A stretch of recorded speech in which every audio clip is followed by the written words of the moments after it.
if you will, you're J.J. Abrams. My condolences. Your entire career was built around two things.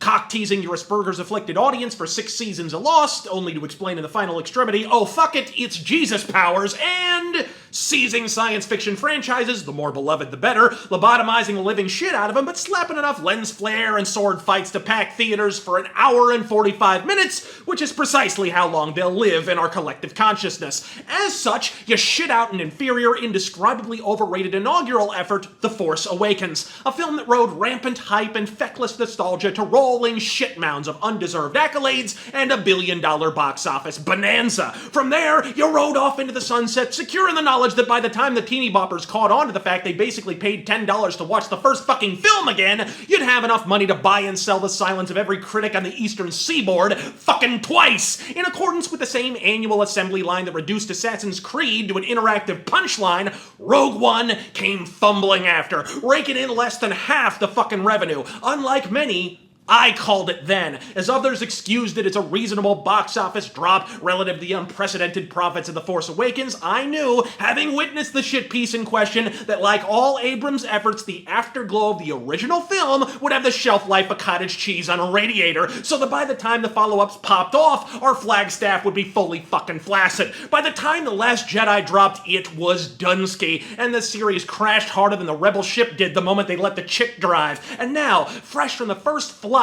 in franchise history, it's off to the Abrams well once again, and if this trailer is any indication, he's pulling from the same playbook as always. Hey gang, here's a bunch of shit I didn't create. Wasn't that great in 1983? And by the way, that's no moon, it's Rey's rapidly expanding face. No fucking refunds! And if the title is any indication, regardless of the actual details, it appears we're in for the retcon of the century, as depending on your interpretation, the title appears to refer to either the Lazarus-like resurrection of Luke Skywalker, or the transmogrification of the term Skywalker into an honorific fucking title. In short, you get to be a Skywalker. You get to be a Skywalker. Everyone gets to be a Skywalker. Hey, thanks, Oprah Wan Kenobi. Does everyone get a plot that isn't a 5th generation fucking facsimile of a 40-year-old film this time? Either way, fucking ick! Now, I'm the biggest Emperor Palpatine fanboy in existence. For me, he's the major reason I defended the prequel trilogy long before the memes made it socially acceptable to do so.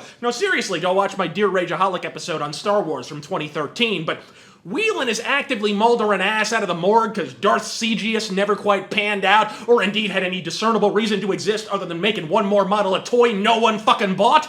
That's fan service on a scope and scale only high school harem anime can truly understand. Everything else, well, it reached the high heaven of J.J. Abrams, like he storyboarded one of his action figure fuck sessions and set it to Star Wars music. Hey, wouldn't it be neat if, like, Rey attacked a TIE fighter with a laser sword? Fucking A right it would, in the sense that there's no discernible physical reason it shouldn't end with Kylo Ren caked in crimson rivulets of Mary Sue sauce, and even if the excuse is, well, she's a space wizard, I must have missed the meeting where the cat in the cockpit didn't have the self-same plot device powers. And for the love of Lemmy, can the man put his mask and his shirt well the fuck back on? Adam Driver seems like a decent chap, might even make a good Lamont Cranston if they ever get the goddamn Shadow movie off the ground, but he looks like Adrian Brody with fetal alcohol syndrome, and I shouldn't be watching Darth Kroger with his shirt off for fangirl points as I wonder in silence, wait, do Dark Lords of the Sith generally shave their tits? What, is he on the Sith swim team? The prequels had Padme and a bustier. The dequels have a greased up pair of Darth Double Ds on a dude.